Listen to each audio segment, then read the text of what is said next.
The heavy, cream-colored legal envelope felt like a block of lead in my trembling hands. I stood on the meticulously manicured sidewalk of Maple Drive, staring up at the imposing white columns of the Kincaid family estate. The autumn wind bit through my thin coat, but the chill settling in my bones had nothing to do with the weather. It was the chill of 30 years of manipulation, gaslighting, and emotional starvation finally crystallizing into a single piece of paper. A subpoena, an eviction notice, a declaration of war signed by the people who were supposed to love me unconditionally. But to understand how I ended up standing on the curb of my childhood home, ready to tear down the very foundations of my family's fabricated empire, you have to understand the invisible prison I grew up in. My name is Luneth Kincaid. If you're listening from somewhere far away, drop your city in the comments so I can see how far this has traveled. And please, stay with me until the end. I was born into a family that looked, from the outside, like an advertisement for the American dream. The Kincaid house was a sprawling colonial masterpiece in an upscale suburb. It had a wraparound porch, original hardwood floors that gleamed with expensive lemon polish, and a grand dining room where my mother hosted high society charity dinners. We were the family everyone in town envied. My father, Ulrich, was a respected executive. My mother, Thera, was a vision of domestic elegance, always perfectly coiffed, her smile practiced and bright. And then there were the daughters, Ivania, the golden child, and me, the scapegoat. In families run by a narcissistic mother, children are not viewed as independent human beings with their own souls and desires. We are extensions of the mother's ego. We are cast into rigid roles from the moment we take our first breath, and we are punished severely if we ever try to step out of them. Ivania, 2 years older than me, was cast as the flawless reflection of my mother's grandeur. She had my mother's striking features, her effortless charm, and most importantly, her absolute willingness to play the game. I, on the other hand, was the designated shock absorber. I was the dumping ground for my family's collective anxiety, the baseline against which Ivania's perfection could be measured. The disparity wasn't just emotional, it was deeply, violently financial. The financial abuse in our household was a slow, quiet poison that I didn't fully recognize until I was suffocating from it. When Ivania turned 16, a brand new cherry red convertible appeared in the circular driveway with a massive silver bow on the hood. When I turned 16, my mother handed me a bus pass and told me that navigating public transit would build character and teach me the street smarts I sorely lacked. When Ivania struggled with high school math, my parents hired a private tutor at $100 an hour. When I asked for help with my biology project, my mother sighed, rubbing her temples as if my mere existence was a migraine. "We have to prioritize the weaker one, darling," Thyra would say, her voice dripping with a sickly sweet, weaponized faux compassion. "Ivania has a delicate constitution. You're so fiercely independent. You don't need us holding your hand. You can figure it out." That was the trap. My independence, born entirely out of neglect and the sheer necessity of survival, was used as the very excuse to neglect me further. But the ultimate betrayal, the one that chained me to a life of anxiety while my sister soared, happened when it was time for college. For my entire childhood, I was promised that my education would be taken care of. My late grandfather, Balthus Kincaid, had been a shrewd, self-made businessman who amassed a considerable fortune before his sudden passing 15 years ago. It was a well-known family fact that Balthus had established an education fund for his grandchildren. When Ivania graduated high school, she was sent to a prestigious, out-of-state private university. Her tuition, her luxury off-campus apartment, her sorority dues, and her month-long graduation trip to Europe were entirely funded by the Kincaid wealth. My mother proudly framed Ivania's degree in the living room, boasting to anyone who would listen about her brilliant daughter. 2 years later, I sat at the heavy oak dining table, holding my acceptance letter to a solid, respected state university. I hadn't even dared to apply to an Ivy League or a private college, knowing better than to ask for too much.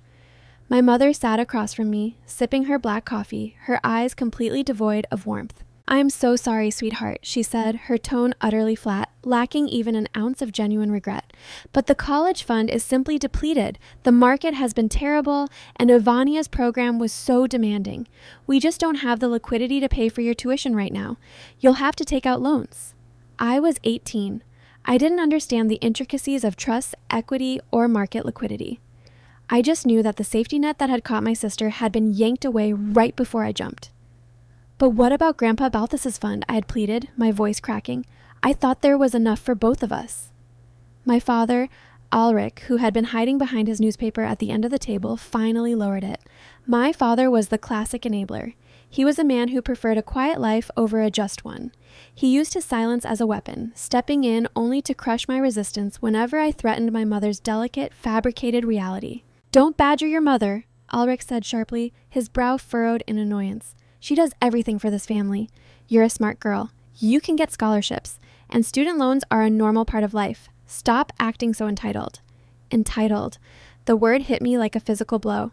I, who wore Avania's faded hand-me-downs, who worked weekend shifts at a diner since I was 15 just to buy my own winter boots, was being called entitled by a man who had just bought his favorite daughter a designer handbag for getting a C in sociology.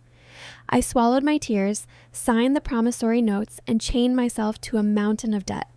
By the time I was 30, I was carrying $60,000 in student loan debt.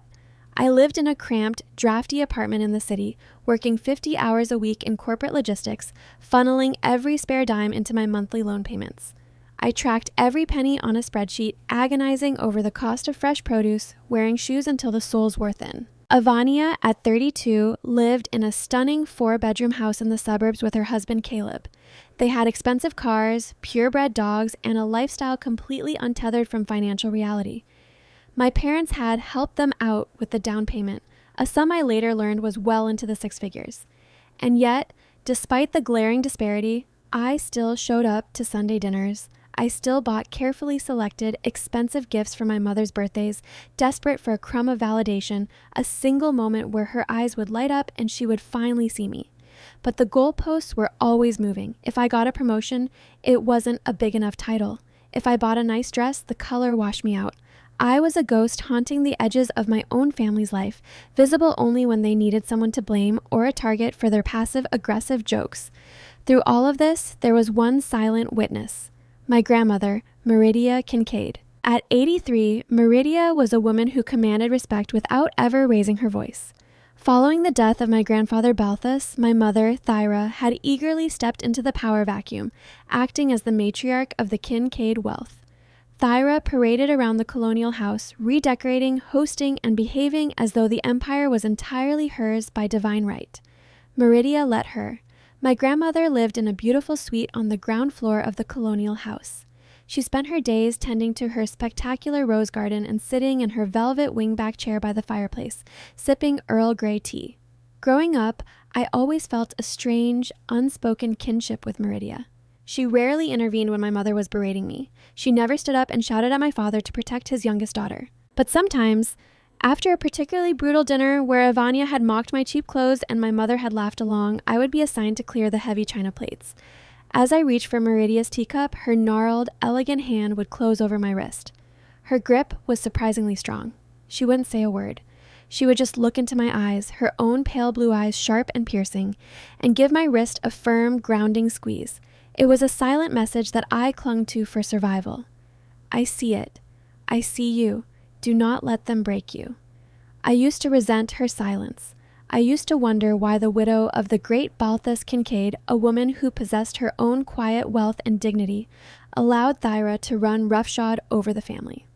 I didn't realize that Meridia wasn't weak. She was just playing a much, much longer game. She was a master chess player, watching her arrogant daughter-in-law move pawns around the board, completely unaware that the queen had already positioned herself for a checkmate. The turning point, the moment the earth beneath the Kincaid family finally cracked open and swallowed Thyra's carefully curated illusion, happened the week of my 30th birthday. Turning 30 is a monumental milestone for any woman. It's a time when the fog of your 20s clears, when you stop accepting the breadcrumbs of affection you were conditioned to beg for, and you finally start looking at the reality of your life with stone-cold clarity. For weeks leading up to my birthday, I had been battling a deep, heavy depression. My $60,000 debt was a noose tightening around my neck. The rent on my tiny apartment had just been raised. Meanwhile, Evania had just announced she was pregnant with her first child, and my mother was in a frenzy of ecstatic planning, throwing thousands of dollars at a luxury baby shower. My milestone birthday was entirely eclipsed by Evania's news, just as every achievement in my life had been. Then, 3 days before my birthday, my phone rang. It was Meridia. "Come to the house." Her voice was thin but unyielding over the line. "Use the back garden entrance. Do not let your mother see you." I took the train to the suburbs, my heart pounding with confusion. I slipped through the wrought iron side gate and found my grandmother sitting on the stone patio wrapped in a heavy cashmere shawl.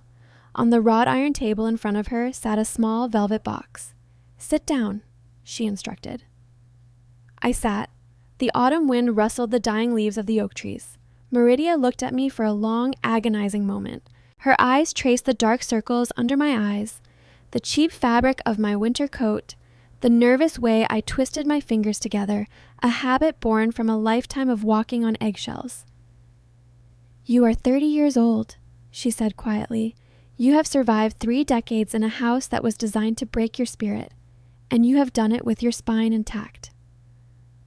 "Grandma, My throat tightened, thick with unshed tears. "I don't feel very strong right now. I feel like I'm drowning." She pushed the velvet box across the table. "Open it." My hands shook as I popped the hinge. Inside rested a heavy silver key fob. It bore the logo of a luxury SUV brand. I stared at it, the breath knocked out of my lungs. "I don't understand. Your grandfather and I watched how Thyra treated you," Meridia said, her voice dropping to a dangerous, icy whisper.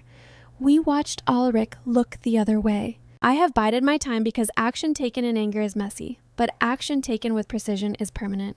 I cannot erase the past 30 years. I cannot give you back the mother you deserved, but never had." She reached out and covered my shaking hands with hers. "But I can give you armor," she said. "The car is parked in a secure garage downtown, fully paid off, registered in your name. The insurance is covered for the next 5 years. It is safe, it is reliable, and it is yours. No one can take it from you." Tears spilled over my eyelashes, hot and fast. A car, a beautiful, safe, reliable vehicle that I hadn't had to bleed for. For the first time in my entire life, someone in my family had put me first. Someone had seen my struggle and reached out a hand to pull me up, rather than pushing my head back under the water. "Thank you," I sobbed, clutching the keys to my chest like a lifeline. "Thank you, Grandma."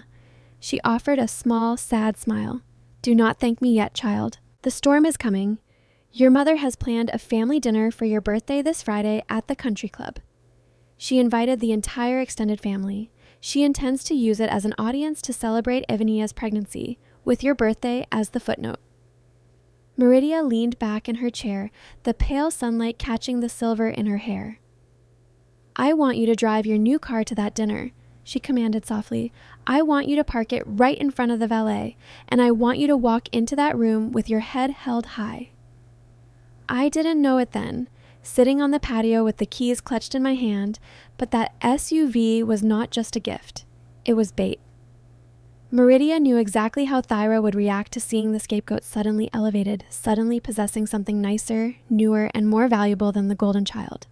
She knew Thyra wouldn't be able to help herself. My grandmother was setting a trap. And at my 30th birthday dinner, surrounded by 20 members of our extended family, my mother was going to walk right into it, completely unaware that she was about to trigger an avalanche that would bury her perfect, fabricated life forever. The 3 days between my grandmother handing me the keys to the SUV and the night of my 30th birthday dinner felt like a fragile, terrifying dream. For the first time in my life, I had something of value that belonged entirely to me. The car smelled of fresh leather and untouched potential.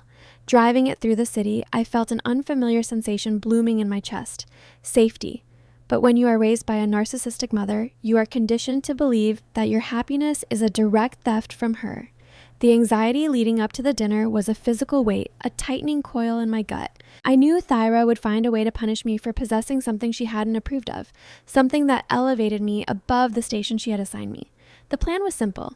I was to drive to the Colonial House on Maple Drive, pick up Meridia, and we would drive together to the Oakwood Country Club where Thyra had booked a private dining room for 20 of our extended relatives.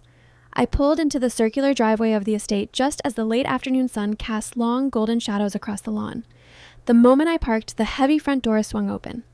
It wasn't my grandmother who walked out. It was Thyra. She was dressed impeccably in a tailored emerald green sheath dress, her pearls gleaming. She marched down the front steps, her eyes locked on the gleaming silver SUV. Behind her stood Evania, her hand resting performatively on her slightly rounded stomach, and her husband Caleb, who wore his usual expression of smug entitlement. "Well, well," Thyra said, her voice a sharp, brightly painted blade. "What is this, Luneth?" I stepped out of the car, my hands instantly clammy. "It's my new car, Mother. Grandma Meridia bought it for me for my 30th birthday." Thyra's smile didn't twitch, but her eyes went completely dead. It was the look she gave right before she dismantled my reality. She slowly walked around the vehicle, her manicured fingers grazing the pristine paint job. "Meridia bought this for you," she repeated, the words tasting like ash in her mouth. She looked over at Evania. Evania let out a soft theatrical sigh, leaning her head against Caleb's shoulder. "It's beautiful, Luneth," Evania said, her voice dripping with calculated fragility. "I wish Caleb and I could afford something this safe. With the baby coming, my old sedan has been making those terrible rattling noises. The mechanic said the transmission is going every time I get behind the wheel. I'm just terrified for the baby's safety." And it was a masterclass in emotional manipulation. The trap was set, the jaws gaping wide. Thyra turned to me, her expression shifting into one of profound maternal disappointment. "Luneth, look at me." I looked. 30 years of classical conditioning rooted me to the spot. "You are a single woman living in the city. You take the subway to work. You have absolutely no need for a luxury family-sized SUV," Thyra said, her tone utterly reasonable, entirely lethal. "Your sister is carrying my first grandchild. She is bringing new life into this family, and she is driving a death trap. As a family, we prioritize the vulnerable." She held out her hand, palm up. "Give Caleb the keys." My heart hammered against my ribs like a trapped bird. "Mother, no, Grandma bought this for me. It's in my name. And we will transfer the title on Monday," Thyra snapped, her mask slipping just a fraction to reveal the boiling rage beneath. "Do not be selfish, Luneth. Not today. We are celebrating life tonight. Are you really going to ruin your own birthday dinner and Evania's pregnancy announcement to the extended family by throwing a tantrum over a piece of metal? Are you truly that heartless?" Selfish. Heartless. Ruining things. The trigger words hit their marks perfectly. The heavy fog of obligation and guilt rolled over my brain, suffocating my newfound confidence. If I said no, I would be cast as the villain of the evening. The entire extended family would hear about how I endangered my unborn niece or nephew out of pure spite. My father, Ulrich, appeared in the doorway, adjusting his tie. He took in the scene, his eldest daughter looking victimized, his wife demanding compliance, and me trembling by the car door. "Luneth," Ulrich sighed, looking exhausted by my mere existence. "Just do what your mother says. Don't cause a scene on the front lawn." My spirit broke with an audible, sickening snap. With trembling fingers, I reached into my purse, pulled out the silver fob, and dropped it into Thyra's waiting hand. She didn't even look at me as she tossed it to Caleb. "Excellent," Thyra beamed, her victory complete. "Caleb, you and Evania drive the new SUV to the club. Ulrich and I will follow. Luneth, sweetheart, you'll have to call an Uber. There's simply not enough room for everyone, and I don't want Evania getting stressed. We'll see you there." They left me standing on the driveway of my childhood home, choking on the exhaust of my own birthday present. When I finally arrived at the Oakwood Country Club 40 minutes later in the back of a rideshare, the private dining room was already buzzing with 20 members of the Kincaid clan. Aunts, uncles, and cousins milled about, sipping champagne under the warm glow of crystal chandeliers. I slipped into the room, feeling like a ghost. I found my seat near the far end of the long white linen table. Meridia was seated at the head, looking regal in a dark navy suit. She caught my eye as I sat down. She didn't offer a pitying look. She didn't look surprised. Her pale blue eyes were cold, assessing, and sharp as crushed glass. She knew exactly what had happened. Dinner commenced. The waiters moved silently, filling wine glasses and replacing plates. The conversation flowed, entirely centered around Evania. Relatives touched her shoulder, congratulating her, asking about nursery colors and baby names. No one wished me a happy birthday. It was as if I were a spectator at a play where I hadn't been cast. As dessert was being prepared, Thyra stood up, tapping her silver spoon against her crystal champagne flute. The room quieted down, all faces turning toward the matriarch. "Family," Thyra began, her voice projecting with practiced theatricality. "Tonight is a very special night. We are gathered here to celebrate not just the passage of time, but the beautiful expansion of the Kincaid legacy. She smiled warmly at Ivania, who dabbed a perfectly dry eye with a napkin. As you all know, our precious Ivania is expecting. But what you don't know is the incredible sacrifice and love that this family shares. Today, to ensure the absolute safety of her pregnant sister and her future niece or nephew, our Luneth did something incredibly selfless. Thyra finally looked at me, a terrifying, triumphant smile plastered on her face. She was sealing the narrative in front of 20 witnesses. She was cementing my subjugation. Luneth generously gifted her brand new SUV to Ivania and Caleb today. She saw her sister's need and put family first. That is the Kincaid way. Let's raise a glass to Ivania's baby and to Luneth's wonderful heart. Hear, hear, my Uncle Robert boomed. The relatives raised their glasses, murmuring appreciatively. A few gave me approving, patronizing nods as if I were a slow child who had finally learned to share her toys. Ivania looked at me and mouthed, "Thank you," with a smile so insincere it made my stomach violently turn. Ulrich stared steadfastly at his half-eaten steak. I sat frozen. I couldn't speak. To open my mouth and tell the truth, to scream that I had been bullied, cornered, and robbed would make me look like a hysterical liar. Thyra had played the board flawlessly. I was entirely trapped. The applause died down. Thyra was still standing, soaking in the admiration of the room, preparing to sit back down and enjoy her total victory. Then a sound cut through the quiet room. Clink. It was the sound of heavy silver dropping onto fine bone china. Every head turned. Meridia had dropped her fork. She sat at the head of the table, her hands folded neatly in her lap. She didn't look angry. She looked like a judge who had just patiently listened to a very weak defense and was now preparing to deliver the verdict.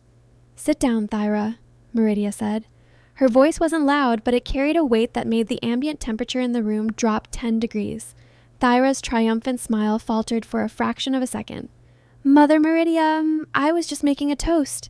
"I said, sit down," Meridia repeated, the ice in her tone hardening into steel. Thyra slowly sank into her chair, her eyes darting nervously around the room. The relatives shifted uncomfortably. The waiter stopped moving. The silence became absolute, suffocating. Meridia looked down the length of the table, past the crystal centerpieces, past the stunned faces of my aunts and uncles, until her eyes locked onto mine. "Luneth did not gift that car to her sister," Meridia announced, her voice echoing off the paneled walls. "I purchased that vehicle with my own funds, registered it in Luneth's name, and presented it to her for her 30th birthday. What happened this afternoon was not an act of sisterly charity, it was extortion. Thyra and Ivania cornered Luneth, manipulated her, and stole it." A collective gasp rippled through the room. Ivania's face drained of color, turning a sickly, pasty white. Caleb stiffened. "Mother!" Ulrich hissed, his face flushing dark red. "You are embarrassing us in front of the whole family. You're confused. The girls came to an agreement." "Do not insult my intelligence, Ulrich, and do not dare suggest my mind is failing," Meridia snapped, her gaze snapping to her son like a whip. "I have sat in that house for 30 years. I have watched you and your wife systematically tear down your youngest daughter to feed the ego of your eldest. I watched you drain the college fund Balthus set up, forcing Luneth into debt while Ivania gallivanted across Europe. I have watched the financial and emotional rot consume this family, and I have stayed silent." Meridia stood up. Despite her age, she seemed to tower over the room. "I stayed silent because I was waiting," she continued, the terrifying calm returning to her voice. "Waiting to see if there was a shred of decency left in you, Ulrich. Waiting to see if Thyra's greed had a limit. Today, stealing a birthday gift from a daughter who has nothing to give it to a daughter who has everything proved that there is no limit." Thyra's hands were shaking so badly she knocked over her water glass. The ice spilled across the white linen like shattered diamonds. "You have no right to speak to me this way in my own family," Thyra hissed, dropping the matriarchal facade entirely, her face twisting into something ugly and venomous. "I run this family. I run that house." Meridia smiled. It was a terrifying expression, devoid of any warmth. "Actually, Thyra," Meridia said softly. "You don't." My grandmother reached into her tailored blazer, pulled out her cell phone, and pressed a single button on speed dial. She put it on a speaker and set it on the table. It rang once. Then a deep, gravelly voice answered. "I'm in the lobby, Meridia. Is it time?" "It is time, Arthur. Come in," Meridia commanded. She ended the call.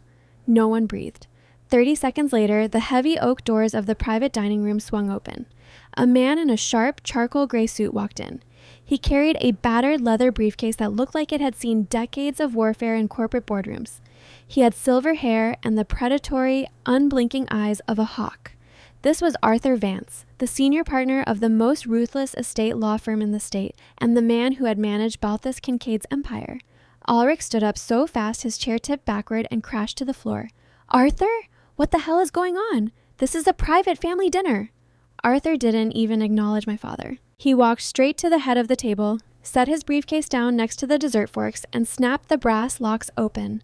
The sound was as loud as a gunshot. "Good evening, everyone," Arthur said, his voice a low, professional rumble. He pulled a thick stack of legal documents printed on heavy, cream-colored paper from the briefcase. He handed the first document to Meridia. Meridia put on her reading glasses. "This," she said, holding the paper up, "is the deed to the estate on Maple Drive. The house that Ulrich and Thyra have been living in for the past 30 years. The house Thyra loves to redecorate and claim as her kingdom."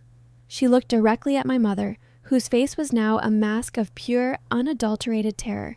"Ulrich, Thyra," Meridia continued, her voice slicing through the room, "you have always operated under the assumption that Balthus and I transferred the deed of that house to you as a wedding gift.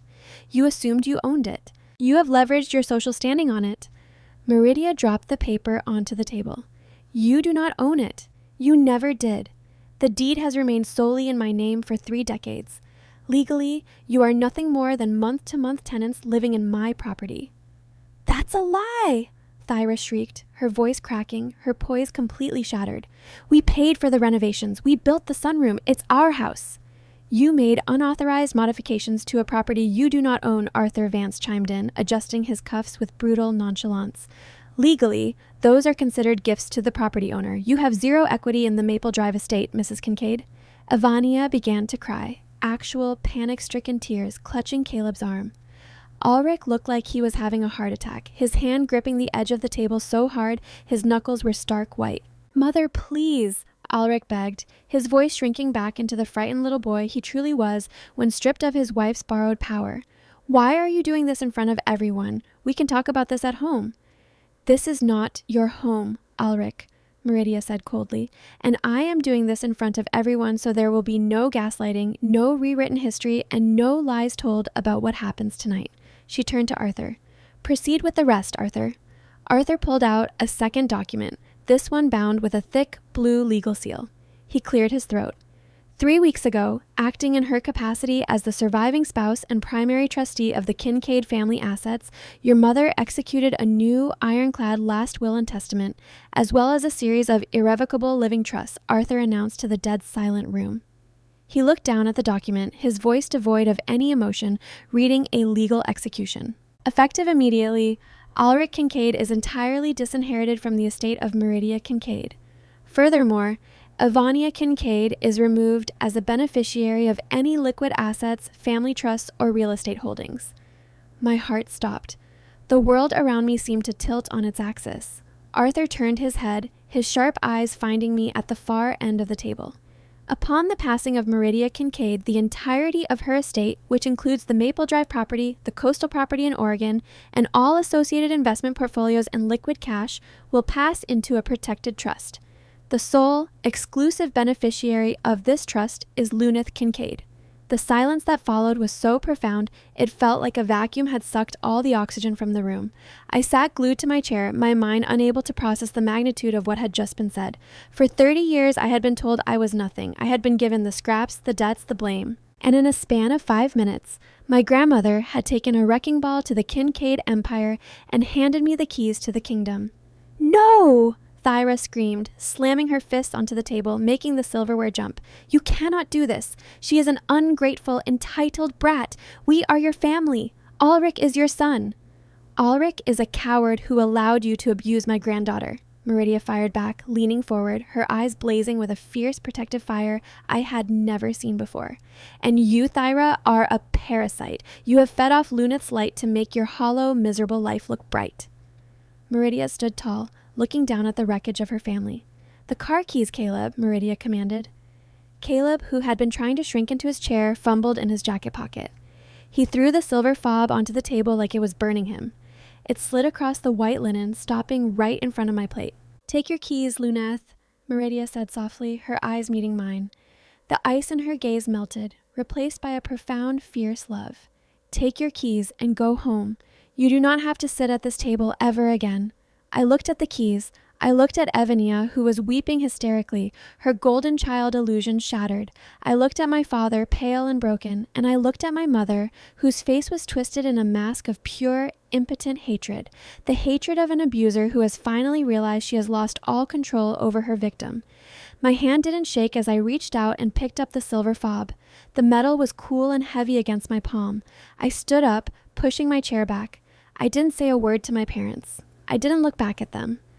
I locked eyes with Meridia, gave her a single, deep nod of gratitude, and turned on my heel. I walked out of the private dining room, the heavy oak doors closing behind me with a solid echoing thud, sealing them inside the prison of their own making.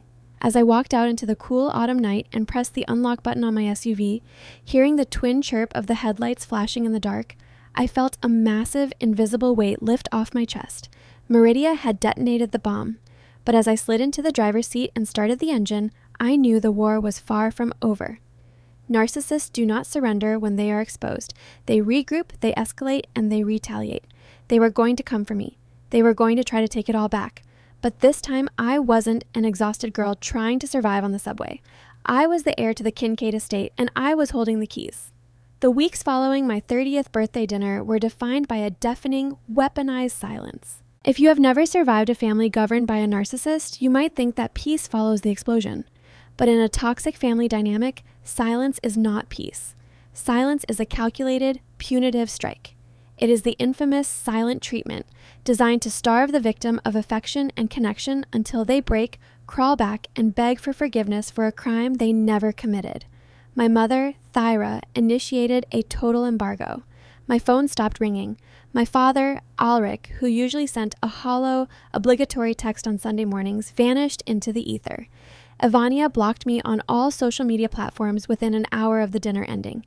They even deployed flying monkeys, extended relatives who were manipulated by Thyra's tearful narrative, to send me passive-aggressive messages about how I was breaking my mother's heart and endangering my pregnant sister's health with my greed. They expected us to crumble. They expected Meridia, an 83-year-old widow, to suddenly feel the crushing isolation of losing her son and grandchildren, and to retract the legal documents in a desperate bid to win her family back. They expected me, the perpetually anxious scapegoat, to succumb to the guilt of tearing the family apart. They were wrong. Instead of breaking, we packed our bags. 2 days after the dinner at the Oakwood Country Club, I drove my new SUV to the Maple Drive estate. I bypassed the grand front entrance and went straight to the ground floor suite. Meridia had 2 vintage leather suitcases waiting by the door. We drove 3 hours west, leaving the suffocating, manicured suburbs of Portland behind, trading them for the wild, untamed coastline of Oregon. My grandfather, Balthus Kincaid, had purchased a coastal property decades ago. It wasn't a sterile, modern mansion. It was a beautiful, weathered cedar shingle cottage that sat on a bluff overlooking the Pacific Ocean.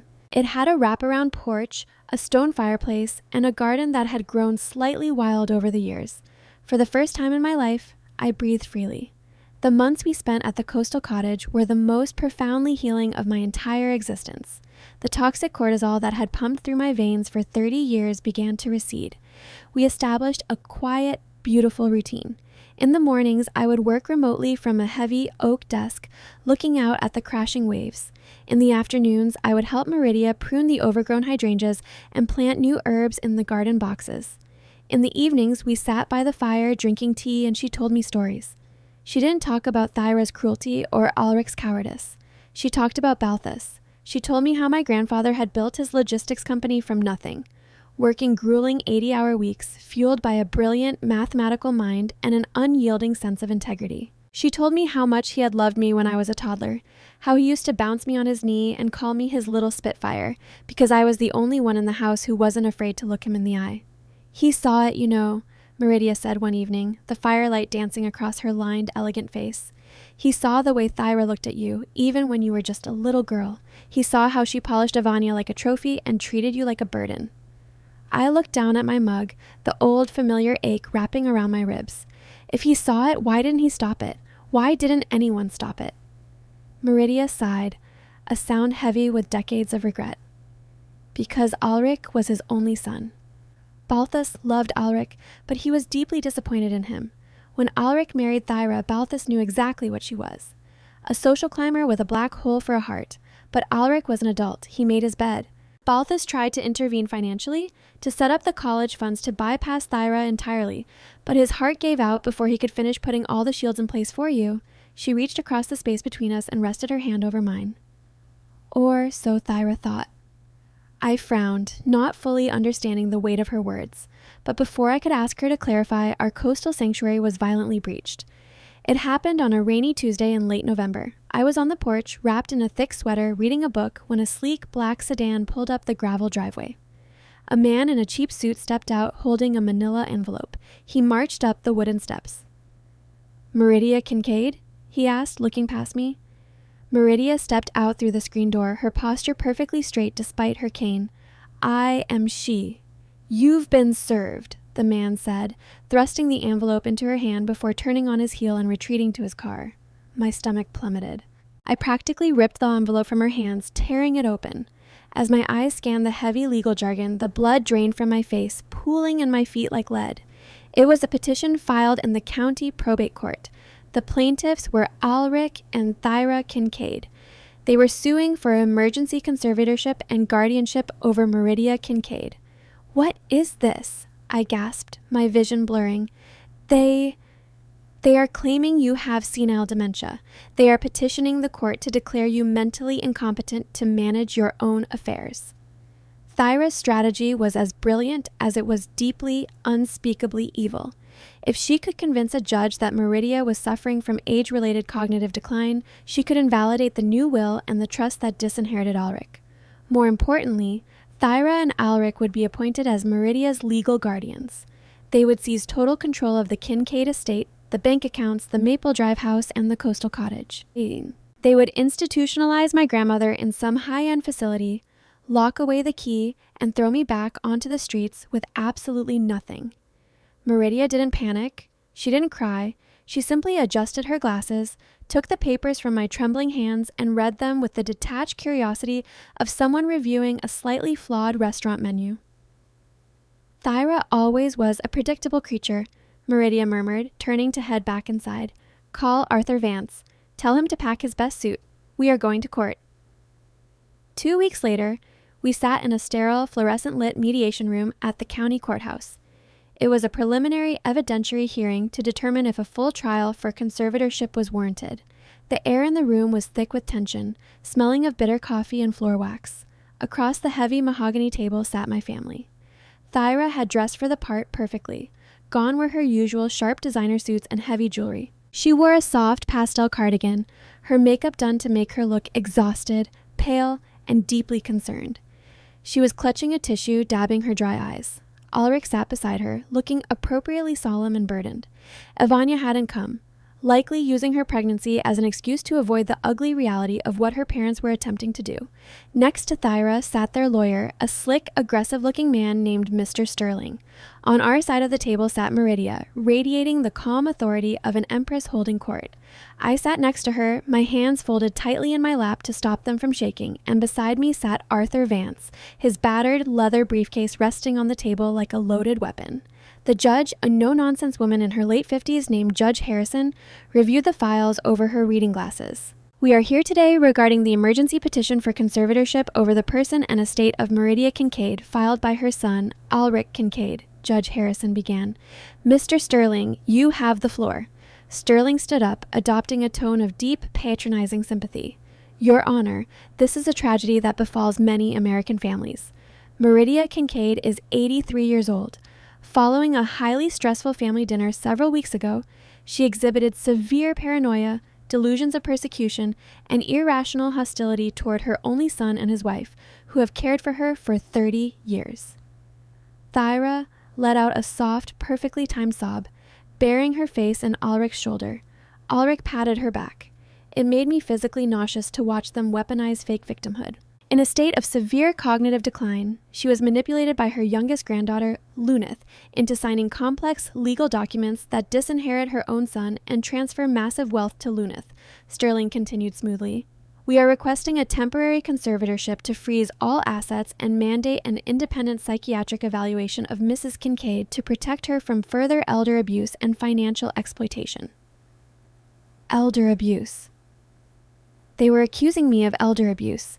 My fingernails bit so hard into my palms they almost drew blood. Judge Harrison turned her gaze to our side. Mr. Vance, your response? Arthur Vance didn't stand up. He didn't need to. He leaned back in his leather chair, a slow, predatory smile spreading across his face. Your Honor, if my opposing counsel had done even a fraction of his due diligence before filing this frivolous, insulting petition, we would not be wasting the court's time today, Arthur rumbled, his voice filling the room with effortless authority.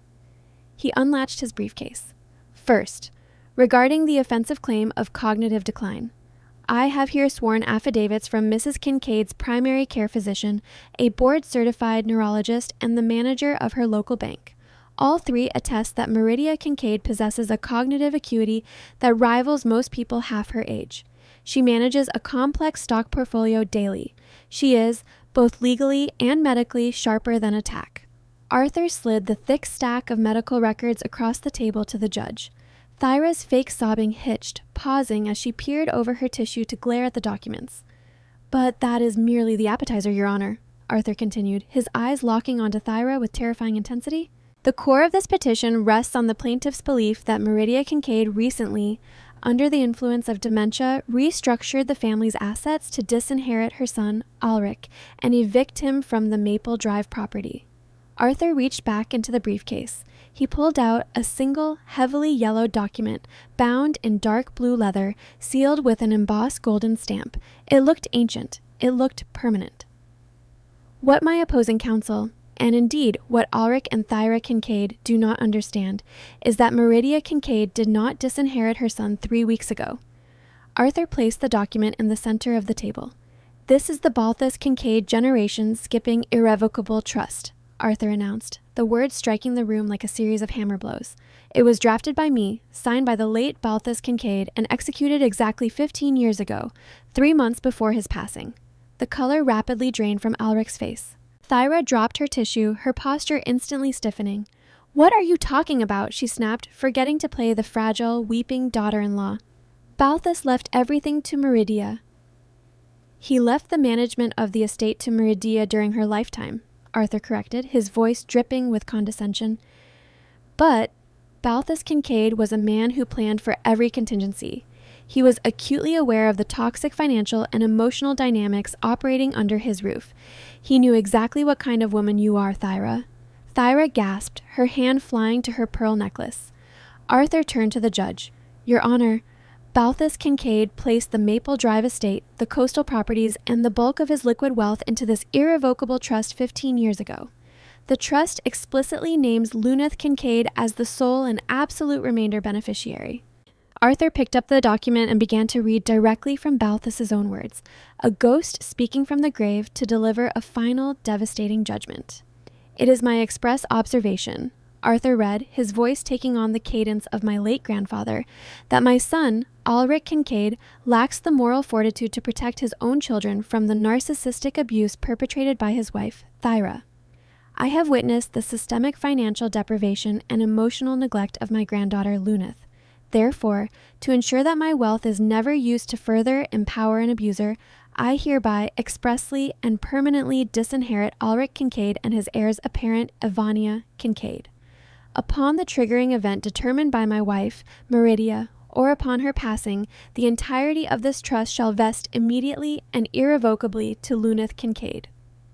Arthur closed the leather folio with a resounding snap. Meridia Kincaid did not draft these documents 3 weeks ago in a fit of dementia, Arthur stated softly, looking directly into Ulrich's horrified eyes. She merely executed a trigger clause that Balthus coded into the trust a decade and a half ago. The house you live in, the wealth you covet, hasn't belonged to you in 15 years. It belongs to the trust which belongs to Luneth. Your lawsuit is not just medically baseless, it is legally impossible. The silence in the mediation room was absolute. It was the silence of a kingdom falling, of a 30-year illusion being shattered against the hard bedrock of legal truth. I sat paralyzed, tears streaming silently down my face. My grandfather, the man I thought had abandoned me to the wolves, had actually spent the last months of his life quietly building a fortress around me. He had seen me. He had known my pain. He had loved me enough to orchestrate a defense from beyond the grave, predicting exactly how Thyra would behave, and rendering her completely powerless. "This is a forgery!" Thyra suddenly shrieked, slamming her hands on the mahogany table, launching out of her chair. Her face was contorted, the veins in her neck bulging, the mask of the elegant society matron completely vaporized, revealing the feral, desperate creature underneath. "Balthus would never do that. He loved Ivania. He loved me. We are the Kincaids." "Sit down, Mrs. Kincaid, or I will have the bailiff remove you," Judge Harrison barked, slamming her gavel down. The judge looked at the trust documents, then at Arthur's medical affidavits. Her expression was one of profound disgust directed entirely at my parents.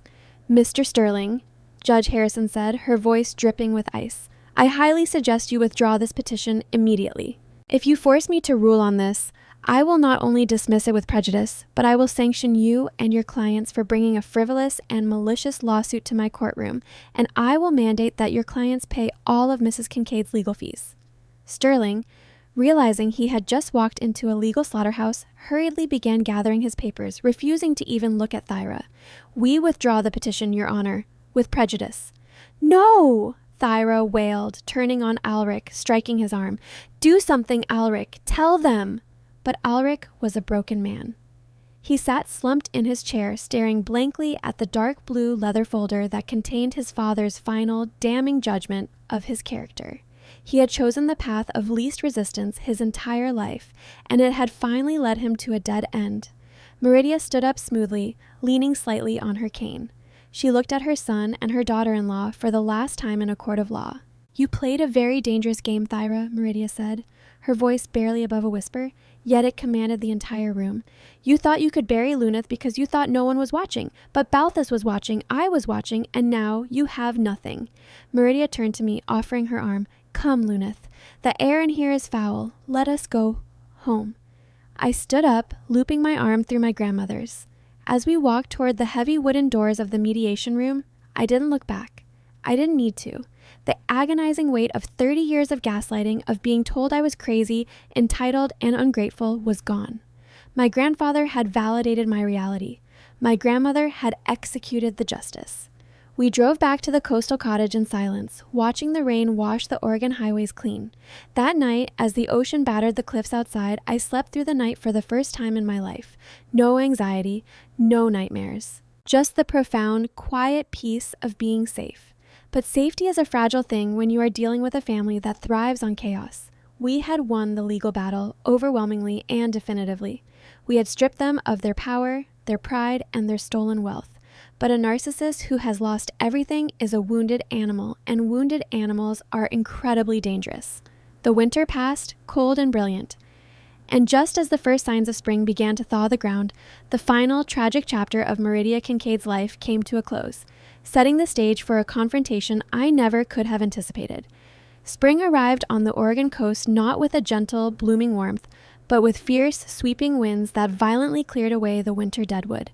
The ocean churned, a deep, restless slate gray, mirroring the inevitable shift that was happening inside the walls of our cedar shingle cottage. My grandmother, Meridia Kincaid, the iron matriarch who had single-handedly rewritten the trajectory of my life, was dying. It wasn't a sudden, tragic medical event.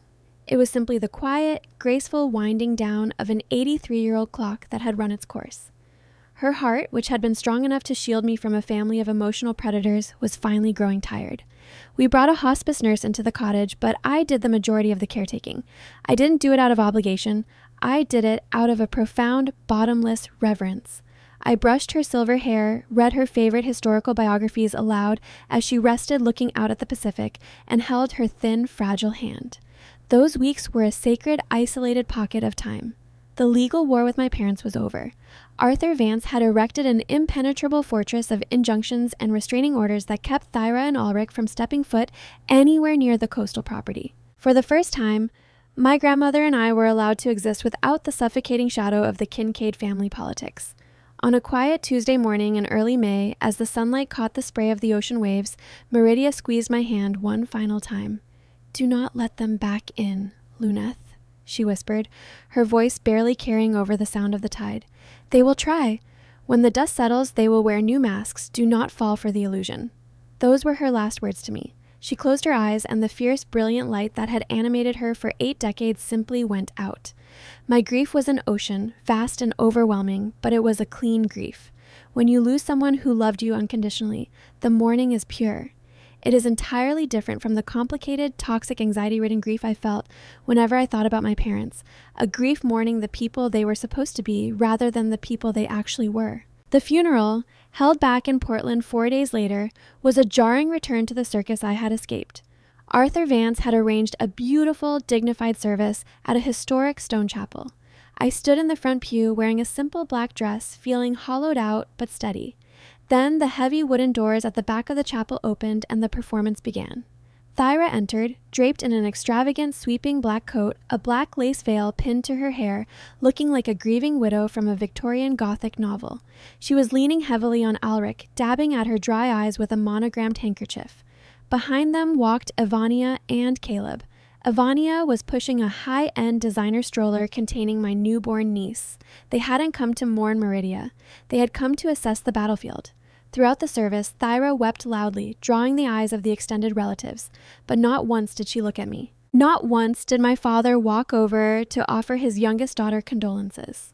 During the reception in the church hall, I watched from a distance as my parents cornered various aunts and uncles, whispering furiously, painting themselves as the tragic, dispossessed victims of a senile old woman and a greedy, manipulative daughter. I felt a presence beside me and looked up to see Arthur Vance. He stood like a gargoyle in a charcoal suit, his arms crossed, his hawk-like eyes tracking Thyra's every movement across the room. "They are probing the perimeter," Arthur murmured, taking a sip of his black coffee, "looking for weaknesses, seeing who in the extended family is still buying their narrative." "Let them talk," I said, my voice flat, exhausted. "They don't have any power anymore. The trust is locked." "Power isn't always legal, Luneth," Arthur warned, turning his sharp gaze down to me. "For 30 years, their power was psychological. That kind of programming doesn't evaporate just because a judge slammed a gavel. Keep your doors locked, all of them." I thought I understood what he meant. I thought the worst was over. I was so incredibly naive. 6 months passed. The Oregon summer faded into a crisp golden autumn. I had officially inherited the entirety of the Kincaid estate. The bank accounts had transferred. The Maple Drive house was legally, irrevocably deeded in my name.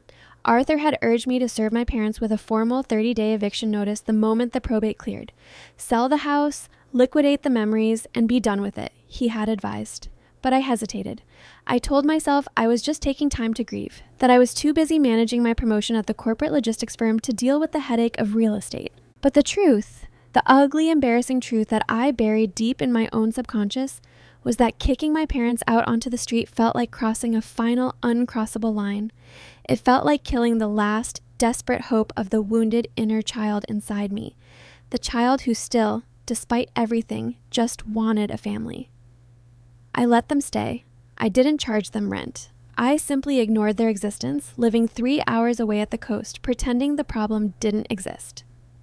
And that hesitation was the crack in my armor they had been waiting for.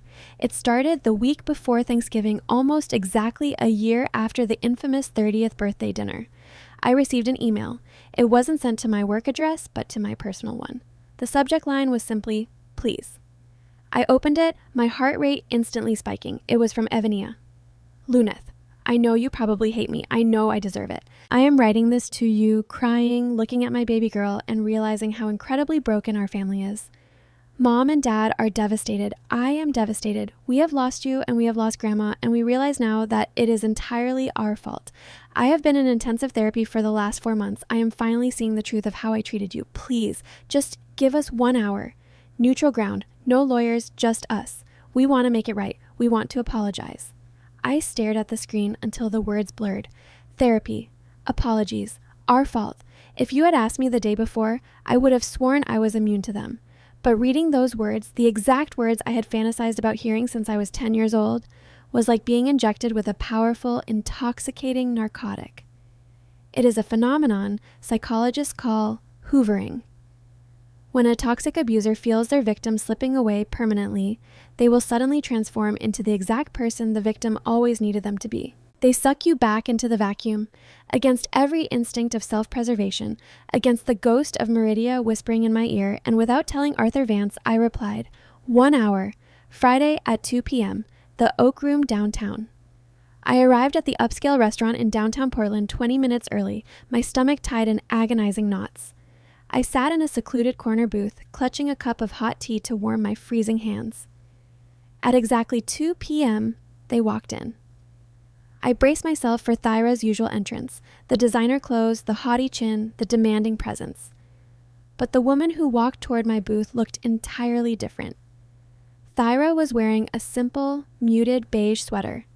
Her hair was pulled back in a plain clasp. She looked smaller, older, and deeply humbled. Ulrich walked beside her, his shoulders slumped, but it was Evania who shocked me the most. My golden child sister, who had never left the house without perfect makeup and a blowout, looked utterly exhausted. She had dark circles under her eyes, her clothes were slightly rumpled, and she looked like a woman who had been stripped of her delusions. They slid into the booth opposite me. The silence stretched, heavy and vibrating with unsaid words. "Thank you for coming, Luneth," Ulrich said softly, breaking the silence. His voice trembled. "We didn't think you would." "You have 1 hour," I said, trying to keep my voice as cold and detached as Arthur Vance's, though my hands were shaking so badly I had to hide them under the table. Evania took a deep, shuddering breath.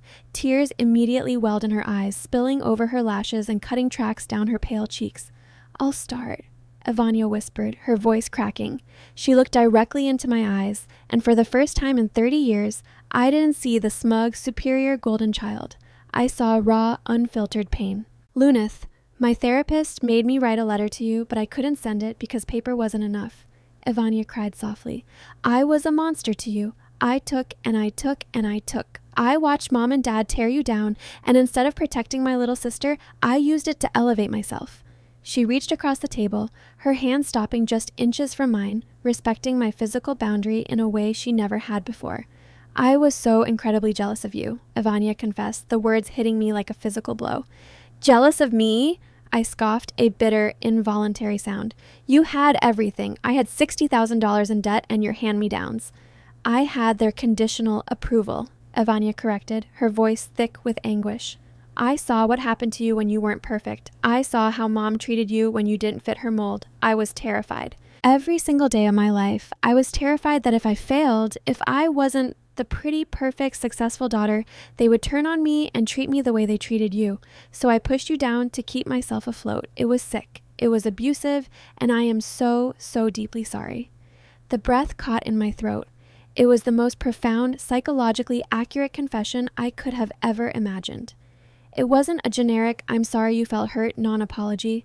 It was a complete dismantling of the family's toxic dynamic, spoken from the lips of the golden child herself. I looked at my mother. Thyra was weeping silently, pressing a napkin to her mouth. "We failed you, Luneth," Thyra sobbed, her voice devoid of its usual theatricality. It sounded broken.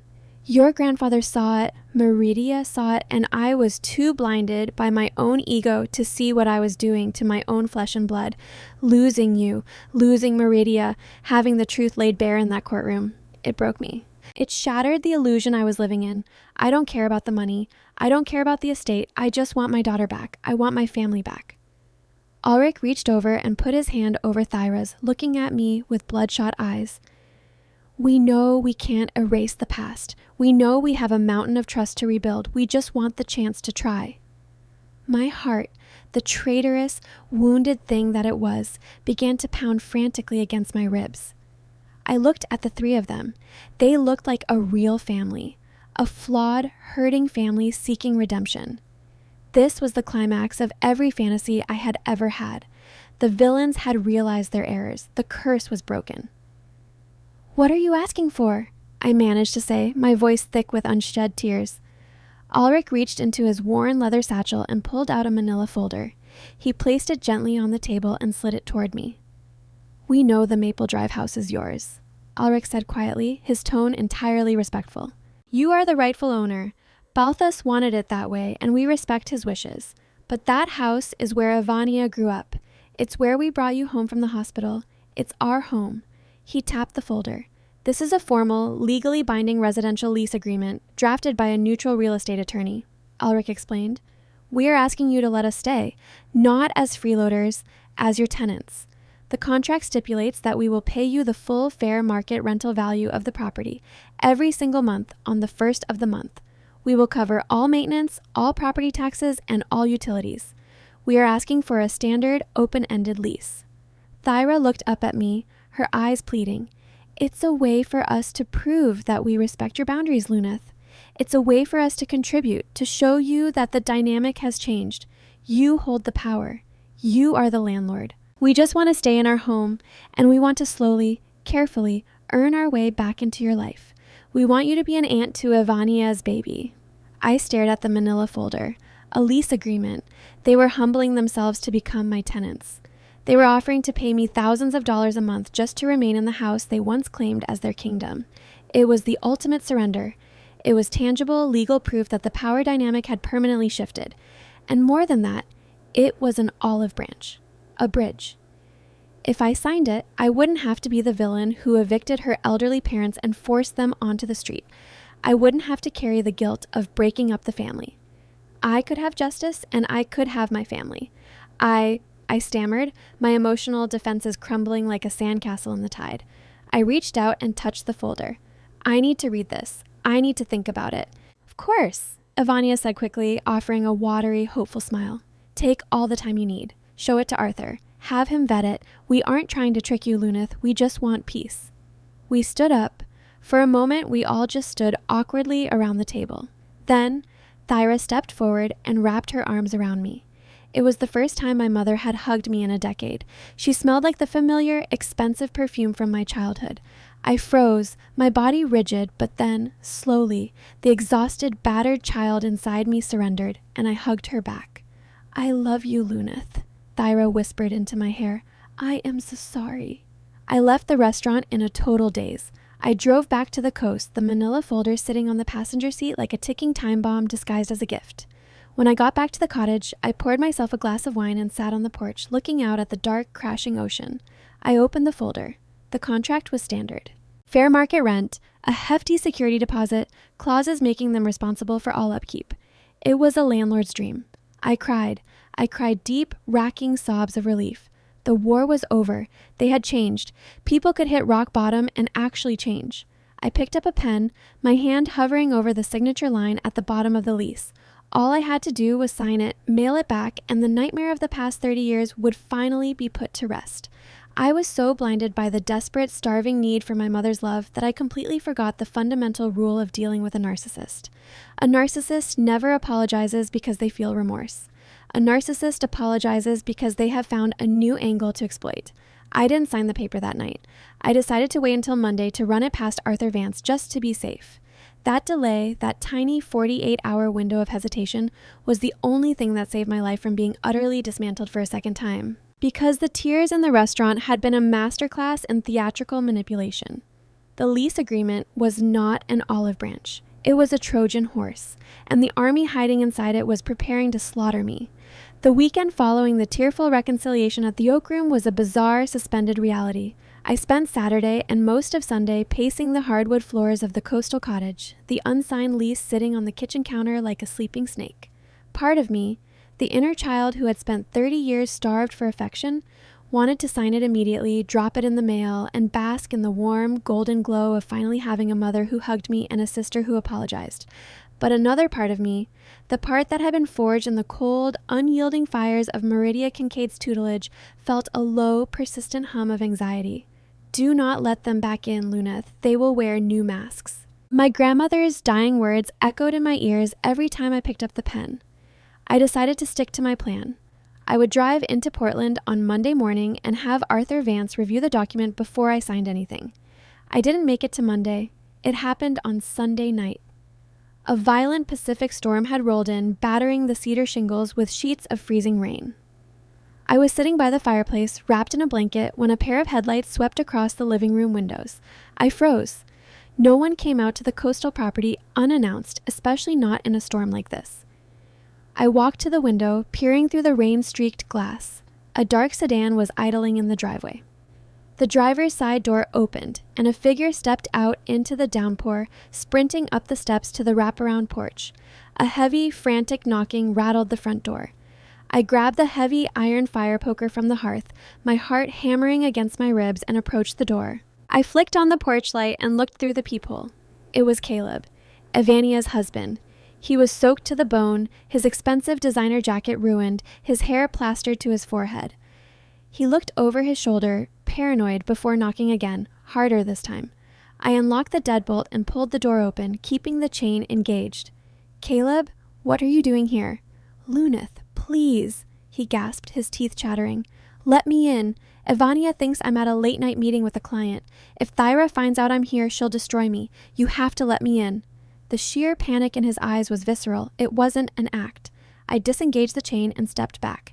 Caleb stumbled into the foyer, dripping water all over the floorboards. I handed him a towel from the hall closet, keeping a safe distance, my grip tightening on the fire poker. "Start talking," I demanded, my voice icy. "Why are you here? If this is another play to get me to sign that lease..." "Do not sign that lease!" Caleb practically shouted, his voice cracking.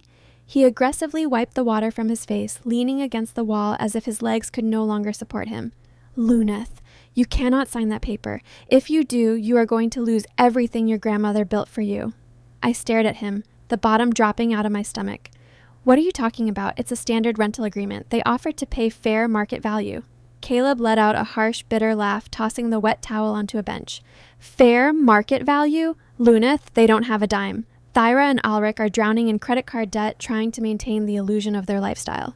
And Evania and I, we are completely broke. We are 2 months behind on our mortgage. The bank is initiating foreclosure proceedings on our house next week." I blinked, struggling to process the information. "Broke? That's impossible. Evania makes a 6-figure salary, and Mom and Dad gave you the down payment for that McMansion." "Evania spends money like she's allergic to it," Caleb spat, a deep, venomous resentment coloring his words. "Designer baby clothes, luxury vacations, country club fees to keep up with Thyra's social circle.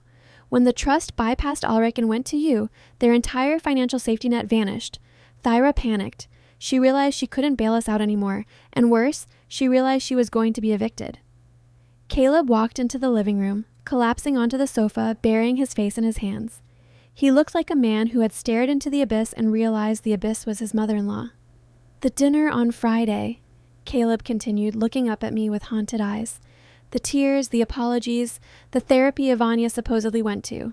It was all a script, Luneth. Thyra wrote the whole thing. They practiced it in the living room for a week." A cold, heavy numbness began to spread outward from my chest, freezing my veins. The hug, the whispered "I love you, Luneth," the tears running down my sister's face. Fake, all of it, a meticulously choreographed theater production. "Why?" I asked, my voice barely a whisper. "Why go through all that just for a lease?" "Because of tenant rights," Caleb explained, his voice grim. "Oregon is a heavily tenant-friendly state. If you sign that standard, open-ended lease, Thyra and Alric gain ironclad legal residency, and the contract doesn't restrict occupants. Their plan is to move Evania, the baby, and me into the Maple Drive house with them next month under the guise of consolidation." He leaned forward, his eyes locking onto mine. "And the moment we are all moved in and our legal residency is established, they are going to stop paying rent." The sheer diabolical brilliance of the trap slammed into me like a freight train. "If they stop paying," Caleb said, spelling out the nightmare, "you have to formally evict them. But evicting an elderly couple, a postpartum mother, and a newborn baby in this state?" Thyra has already consulted a sleazy defense lawyer. They plan to drag the eviction through the courts for years. They will claim the house is uninhabitable. They will demand mold inspections. They will file endless injunctions. They will live in that mansion rent-free for 3 to 5 years while draining your trust fund in legal fees. And Thyra is banking on the fact that you will eventually get so emotionally exhausted, you'll offer them a massive cash-for-keys settlement, millions of dollars, just to get them to leave. I sank into the armchair opposite him, the fire poker slipping from my grasp and clattering onto the hearth. "Why are you telling me this?" I asked, my mind spinning. If their plan works, you get to live in a mansion for free and walk away with a payout. Why betray them?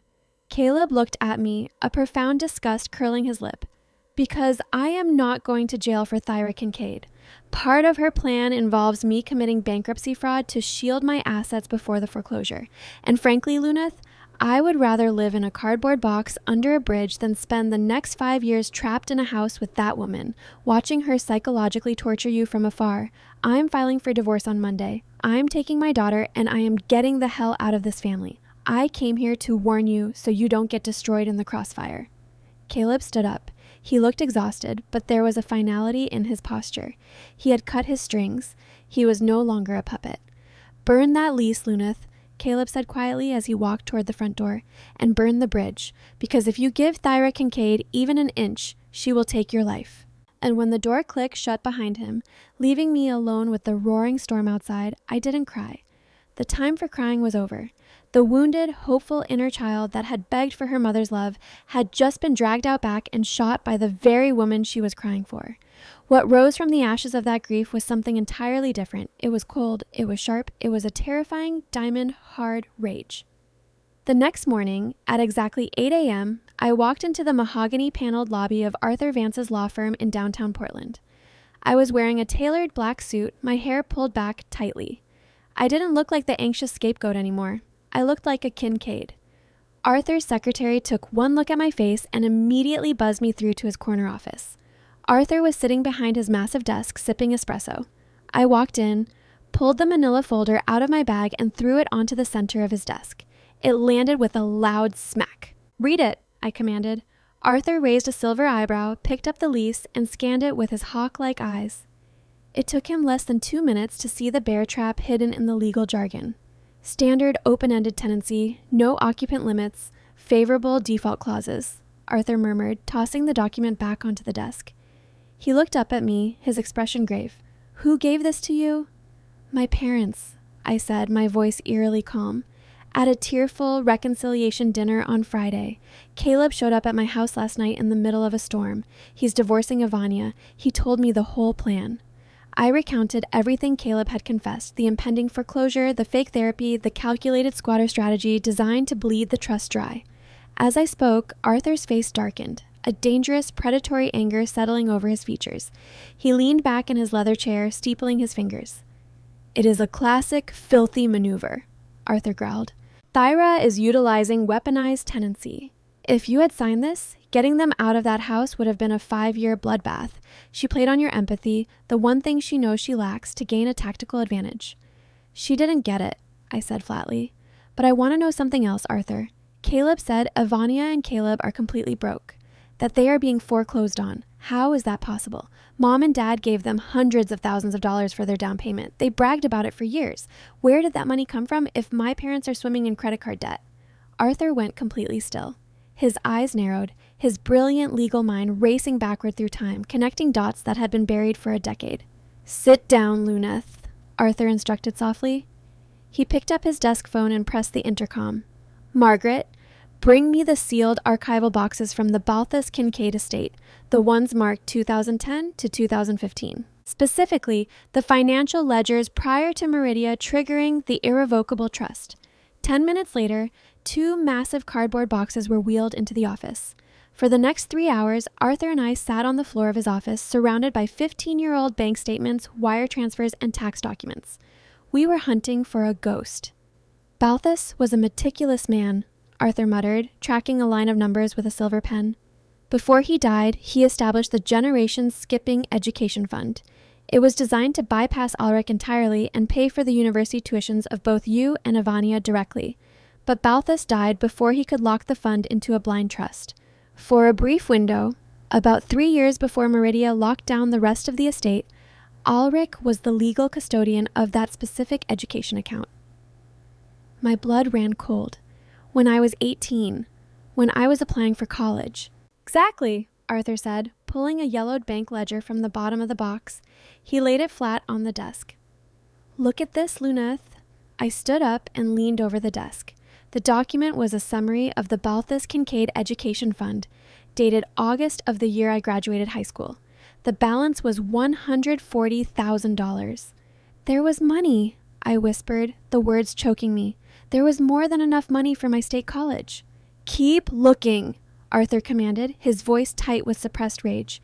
He flipped to the next page, dated September 1st, 2 weeks before my tuition was due, the exact week my mother sat me down at the dining table and told me the fund was depleted due to the market. There was a massive withdrawal. Exactly $85,000 had been wired out of the education fund. Where did it go? I asked, my hands shaking so badly I had to grip the edge of the mahogany desk. Arthur traced the routing number. He pulled another file, a property deed from the county records, and laid it next to the ledger. It was wired to a Shell LLC, Arthur said, his finger tapping the deed. An LLC registered to Thyra Kincaid, and 3 days later, that exact amount, $85,000, was used as the cashier's check for the down payment on a 4-bedroom house in the suburbs. Arthur looked up at me, his hawk eyes burning with a fierce, terrible clarity. Ivania's house, I breathed. Yes, Arthur confirmed, his voice dropping to a gravelly whisper. The market didn't deplete your college fund, Luneth. Your parents did. Ulrich abused his custodial power to drain your grandfather's education fund. They literally stole the money designated for your tuition to buy Ivania her McMansion. They forced you into $60,000 of crippling student loan debt to fund your sister's luxury lifestyle, and then they called you entitled for complaining about it. The room spun. The sheer, unfathomable evil of it was too massive to comprehend. It wasn't just favoritism, it wasn't just emotional neglect. It was calculated, premeditated financial ruin. My own parents had stolen my future, strapped a boulder of debt to my back, and watched me drown for 12 years while they celebrated my sister on the shore. I remembered working double shifts at the diner, my feet blistered and bleeding. I remembered crying over my spreadsheet, terrified of missing a loan payment and destroying my credit. I remembered Thyra looking at my cheap shoes with disdain, telling me I needed to work harder. A sound escaped my throat. It wasn't a sob, it was a low, guttural laugh. It was the sound of the last remaining shred of my innocence shattering into a million pieces. Luneth? Arthur asked carefully, watching me. I stopped laughing. I stood up straight, brushing a speck of dust off my black blazer. The fog that had clouded my judgment for 30 years, the guilt, the obligation, the desperate yearning for a mother's love, was gone.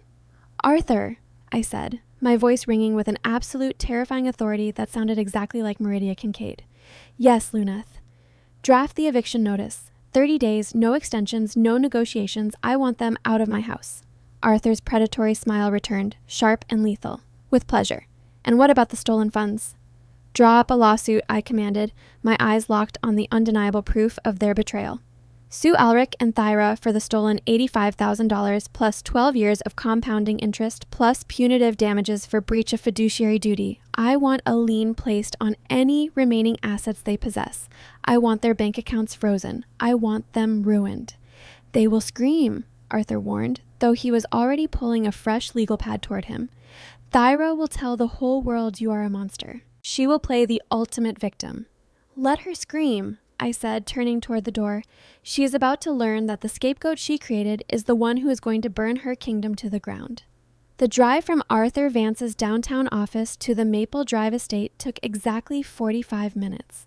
For 30 years, that drive had always been accompanied by a suffocating physical dread, a tightening in my chest, a rehearsing of apologies for things I hadn't even done yet. This time, the car was silent. My heart beat with a slow, steady rhythm. The dread was entirely gone, replaced by a crystalline, absolute clarity. I wasn't a scared child returning to the lion's den. I was the owner of the den, and I was coming to clear it out. I pulled my SUV into the circular driveway. The grand colonial house looked exactly as it always had, its white columns gleaming under the crisp autumn sun, the manicured lawn a testament to Thyra Kincaid's obsession with outward perfection. I grabbed the heavy, black leather portfolio from the passenger seat. Inside were the eviction notice, the lawsuit for the stolen education funds, and the undeniable proof of their financial treason. I didn't knock. I unlocked the front door with my own key, the key Meridia had given me, and pushed it open. The house smelled of expensive vanilla candles and roasting lamb. From the formal living room, I could hear the clinking of crystal glasses and the soft murmur of classical music. They were celebrating. They actually thought they had won. I stepped into the arched doorway of the living room. Thyra was sitting on the cream-colored sofa, pouring champagne into crystal flutes. She was wearing a triumphant, relaxed smile, looking years younger than she had at the restaurant. Ulrich was standing by the fireplace, looking relieved. Ivania sat in an armchair, rocking her baby's designer bassinet with one manicured foot. Noticeably absent, of course, was Caleb. Thyra looked up, her face instantly breaking into a wide, practiced smile of maternal warmth.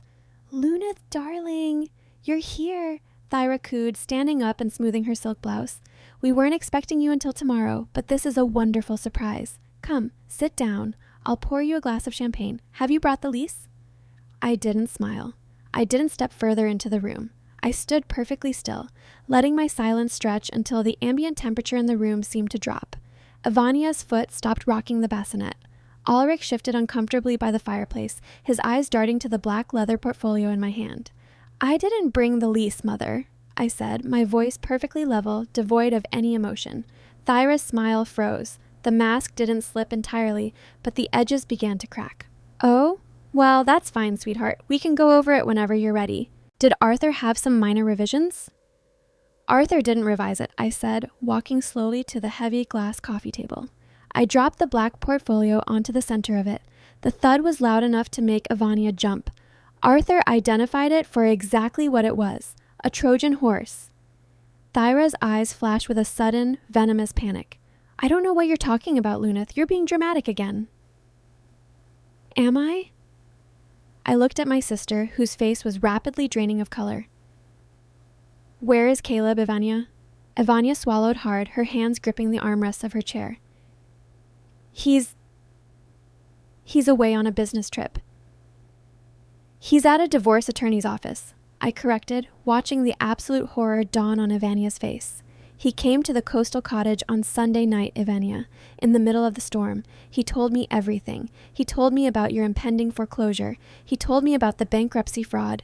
And he told me about your brilliant, collaborative plan to establish squatters' rights in my house and drain my trust fund in eviction court." A heavy, suffocating silence descended on the room. The classical music playing softly in the background suddenly sounded absurdly loud. Thyra's chest began to heave. The maternal warmth vanished, instantly replaced by the cold, calculating fury of a narcissist whose trap has just been sprung back on her. "Caleb is a liar and a failure," Thyra hissed, her voice dropping an octave.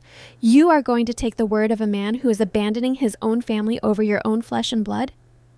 "I don't need to take his word, Mother," I said calmly. I unzipped the black portfolio. I pulled out the first document, a legally binding 30-day notice to quit. I placed it on the glass table, pushing it toward Ulrich. "This is a formal eviction notice," I stated, my voice ringing with an authority that echoed Meridia. "You have 30 days to vacate this premises.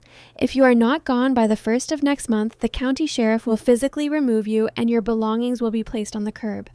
"You can't do this," Thyra shrieked, her voice shattering the quiet. "This is my house. I designed it. I hosted the mayor here. You cannot throw your own parents out onto the street. What will people say?" "They will say you couldn't pay your rent," I replied simply.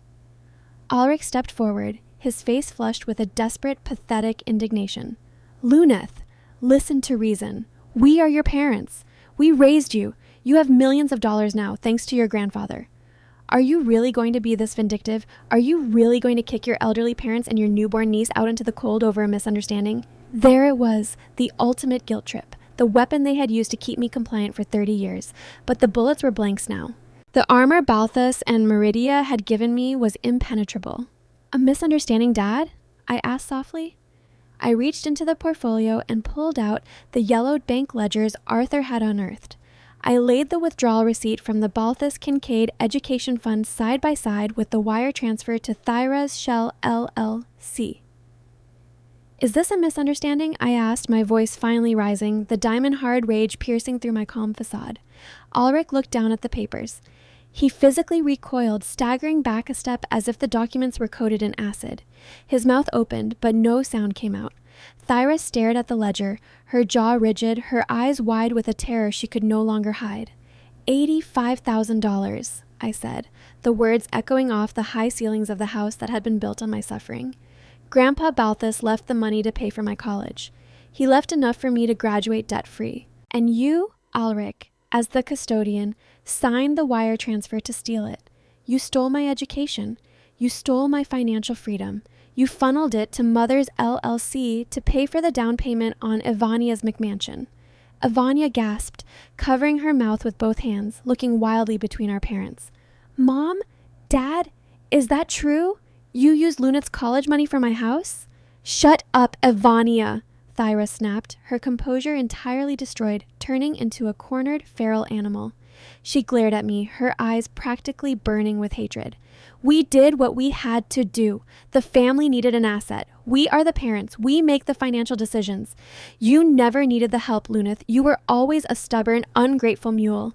Ivania needed a safe home for her future. And I needed a mother, I roared back, my voice shaking the crystal glasses on the table.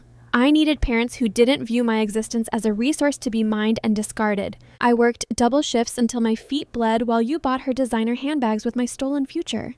I pulled out the final document from the portfolio, the lawsuit. I am not kicking you out onto the street, Ulrich, I said, my chest heaving, the adrenaline rushing through my veins. I am collecting a debt. I am suing you for the stolen $85,000, plus 12 years of compounding interest, plus punitive damages for breach of fiduciary duty. Arthur Vance has already filed the injunctions to freeze your remaining bank accounts. Thyra lunged forward, her hands clawing toward the papers, but I snatched them back. You're a monster! Thyra screamed, her face contorted in an ugly red mask of pure fury. You are destroying this family. We will fight you. We will tell everyone what you are doing. Tell them, I whispered, leaning in closer, feeling nothing but a profound, absolute emptiness where my love for her used to be. Tell the whole world. Because when the lawsuit goes to discovery, the court records will be public. Everyone in your precious country club will know exactly what you are. You are nothing but thieves dressed in silk. I turned my back on them. I walked out of the living room, leaving the eviction notice sitting on the glass table. Behind me, the screams began. Thyra was wailing, throwing crystal glasses against the fireplace, the shattering glass a symphony of a narcissist undergoing an extinction burst. Ivania was sobbing hysterically. Ulrich was shouting in a panicked, broken voice. I walked out the front door, let it click shut behind me, and walked to my SUV. I didn't cry. I breathed in the crisp autumn air, the scent of burning leaves and pine, and for the first time in my 30 years on this earth, my soul was entirely, perfectly weightless. 30 days later, the eviction was finalized. They didn't fight it in court. With Arthur Vance holding the irrefutable evidence of their financial theft over their heads, their sleazy defense lawyer advised them to cut their losses and run. On a cold, gray morning in early December, I stood on the sidewalk across the street from the Maple Drive estate. 2 massive moving trucks were parked in the driveway. The county sheriff stood by the front door, ensuring the process was orderly. I watched as Ulrich and Thyra carried boxes out to their car. They looked haggard, aged by a decade in just 30 days. They were moving into a cramped, 2-bedroom apartment on the outskirts of the city. Ivania had moved into a small rental unit across town, sharing custody of her daughter with Caleb. The Kincaid family unit, the toxic, glittering empire built on lies and stolen funds, had officially ceased to exist. Thyra saw me standing across the street. She stopped, a box of fine china in her hands. She glared at me, a look of pure, unadulterated venom. I didn't flinch. I just looked back at her, feeling absolutely nothing. She broke eye contact first, shoving the box into the trunk of her car and slamming it shut. When their cars finally pulled out of the driveway and disappeared down the street, the sheriffs nodded to me and left. I walked up the driveway and unlocked the front door.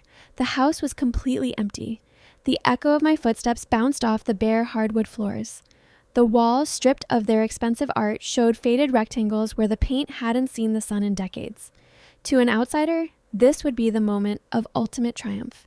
The abused daughter finally claiming her rightful place in the mansion, ready to live like a queen in the castle she had conquered. But as I stood in the empty foyer, looking at the grand staircase where I had been berated, the dining room where I had been starved of affection, and the living room where my future had been stolen, I realized something profound.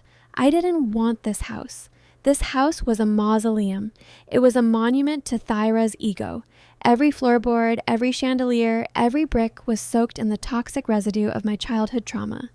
Living here wouldn't be a victory. It would be stepping right back into the cage, even if I was the one holding the key. I pulled out my cell phone and dialed a number. Luneth, a brisk, professional voice answered. It was Mr. Sterling, the senior partner of a massive commercial real estate development firm in Portland. Mr. Sterling, I said, my voice echoing in the empty hall. The property is vacant. Are we still aligned on the terms? Absolutely, he replied eagerly. The zoning board approved the commercial rezoning last week. Maple Drive is a prime location. My investors are thrilled. The funds are in escrow, ready to be wired the moment you sign the final deed transfer. Send the paperwork to Arthur Vance, I said. And Mr. Sterling? Yes? How soon can you bring the bulldozers in? He chuckled, the sound of a businessman who had just closed the deal of the decade. We have the demolition permits cleared. We can have the crews on site by Monday morning. Perfect, I said. Level it. I hung up the phone.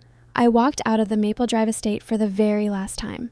I didn't lock the door behind me. I walked to my car, got in, and drove away without looking in the rearview mirror. 3 days later, I sat in Arthur Vance's office and signed the paperwork that sold the Kincaid family estate to the commercial developer for a massive 8-figure sum. Where the Grand Colonial House once stood, a sleek, modern commercial center and public park would be built. The physical manifestation of Thyra Kincaid's arrogance was reduced to dust and rubble, erased from the map forever. It's done, Arthur said, taking the signed documents and placing them in his briefcase. He looked at me, a rare, genuine smile softening his sharp features. Balthus would be proud of you, Luneth. Meridia, too. You didn't just survive the fire. You controlled it. I had good teachers, I said softly. What will you do with the capital from the sale? Arthur asked, pouring us both a glass of scotch to celebrate. You have enough wealth now to never work another day in your life, 3 times over. I took the glass, the amber liquid catching the light. I had thought long and hard about this over the past month. I'm keeping the coastal cottage. That is my home, I said. But the money from the Maple Drive sale, I don't want it sitting in a vault. I want it to do what Grandpa Balthus originally intended. I want it to protect people. I looked at Arthur, my vision for the future finally coming into sharp, beautiful focus. I want you to help me establish a foundation, Arthur. The Meridia Kincaid Legal Aid Fund. I want to hire the most ruthless, brilliant attorneys we can find. I want to provide free, top-tier legal representation to victims of domestic financial abuse. I want to help the women and men who are trapped by narcissistic spouses or parents, the ones who have had their credit ruined, their assets stolen, and their realities manipulated. I want to give them the armor I was given. Arthur Vance raised his glass to me, his eyes gleaming with profound respect. Consider it done, Madam Director. 2 years have passed since the bulldozers turned the Kincaid estate into a memory. I am 32 years old now. I'm sitting on the wraparound porch of the cedar shingle cottage on the Oregon coast. The ocean is calm today, a vast glittering expanse of sapphire blue. My garden, Meridia's garden, is thriving, bursting with hydrangeas, lavender, and wild roses. My parents' lawsuit was settled out of court. They surrendered the remaining scraps of their savings to pay back a fraction of what they stole from my education fund, leaving them completely destitute. I haven't spoken to them since the day of the eviction. I don't know where they live, and I don't care to know. The silence that surrounds me now is not a weapon, it is a shield. Ivania occasionally sends an email. The tone is different now, subdued, grounded in a harsh reality. She is working as a receptionist, co-parenting her daughter with Caleb, trying to rebuild a life from the wreckage of the golden pedestal she fell from. I reply sometimes, brief and polite, but I maintain an ironclad boundary. I am not ready to be an aunt. Perhaps someday when her daughter is older, but not today. And that is okay. The Meridia Kincaid Legal Aid Fund has helped over 300 individuals escape financial captivity in the last 18 months. Every time I sign a grant, every time I read a letter from someone who finally got their life back, I feel my grandmother's hand squeezing my wrist. I see it. I see you. Do not let them break you. They didn't break me. They forged me. If you are listening to this and you are trapped in a family that uses love as a currency and guilt as a chain, hear me now. You are not crazy. You are not entitled for wanting to be treated with basic human dignity. The roles they forced you into are a reflection of their brokenness, not your worth. You cannot heal in the same environment that made you sick. You have to walk away. You have to build your own armor, find your own truth, and understand that sometimes the most profound act of self-love is leaving the people who share your blood behind. You deserve a life that belongs entirely to you. Go build it. Thank you so much for listening to my story. If this resonated with you, please leave a comment, like this video, and hit that subscribe button to join our community. Stay strong, protect your peace, and I will see you in the next one.